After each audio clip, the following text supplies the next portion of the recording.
SWOT is the Surface Water and Ocean Topography Satellite. It's an international satellite that's going to give us this complete view of the surface water here on Earth, what's happening in the lakes, reservoirs, rivers, and also in the ocean. It'll tell us about how sea level is rising along coastlines and in the open ocean, and really give us a good understanding of how surface water is moving about the Earth.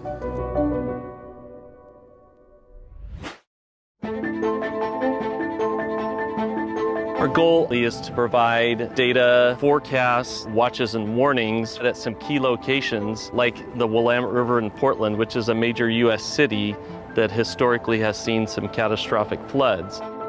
The better quality of the data that we have that feeds into our models, the better the forecasts are going to be, the more time that people will have to protect themselves and their property and ultimately our communities. A tool like SWOT is going to help us with making these really difficult projections and predictions for the future. This is one of many reservoirs here in the Willamette Valley in Oregon. It is a human-made lake. It is a reservoir operated by the Army Corps of Engineers. The water managers here, they use weather prediction, they use hydrologic models, and the hope is that data like SWOT might be incorporated into those predictions to help them better understand this water body's filling and we don't want to overtop the dams, might want to start letting water out really quickly. They have to make a lot of complicated decisions. When you get a big storm event, we want to keep the communities safe in the best way that we can. So how do we best manage operation of these reservoirs in terms of putting water out downstream to prevent flooding at a larger scale? In lots of states, there are, hundreds, thousands of reservoirs, and many of those reservoirs don't have automated gauging available. And so these agencies have to kind of estimate how much water is in them and how that's changing. And with SWOT, they can just monitor that directly from space.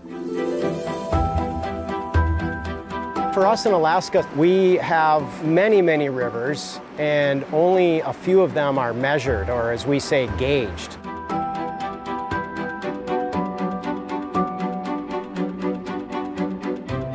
If we have data on when flooding is occurring or might occur, we can get crews out there to look at the bridge to make sure that the bridge and the associated roadway are still safe. If we can start collecting data on all rivers above a certain size remotely from satellites, it really opens up the amount of rivers that we can help understand what happens when they flood or how they flood. And that really improves our ability to manage our infrastructure and to design new infrastructure. That is where SWOT will really make a big difference. One of the partners we're working with is the Department of Defense, and they're trying to fill gaps in the data that they have along the coastlines. Our military is obviously very concerned about what's happening on global scales, and they have installations across the globe. So SWOT will potentially provide an opportunity to fill in some of those gaps, allow them to make the impact assessments that they need for sea level rise in their facilities. So trying to understand and give them the information they need to plan for and then potentially adapt to these changes is really critically important. Coastal wetlands like the Mississippi River Delta are extremely important because it acts as a buffer between us and the threatening ocean.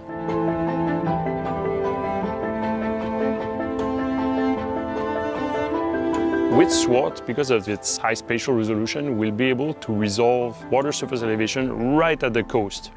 So this is quite important because as sea level rises, the ocean will migrate into the land, bringing more salt into the land. So it threatens the infrastructure, the biodiversity in the wetlands along the coast. Hopefully, the types of models that we're producing can support how they decide to manage the river delta. And SWOT on its own will allow us to upscale these types of studies to the world. Yeah, I'm really excited about the new information we'll get from SWOT and how we can start to couple it to some of the needs that we see, both at the coastal interface and also on land. I think we can potentially see some immediate impact once SWOT's launched in these communities.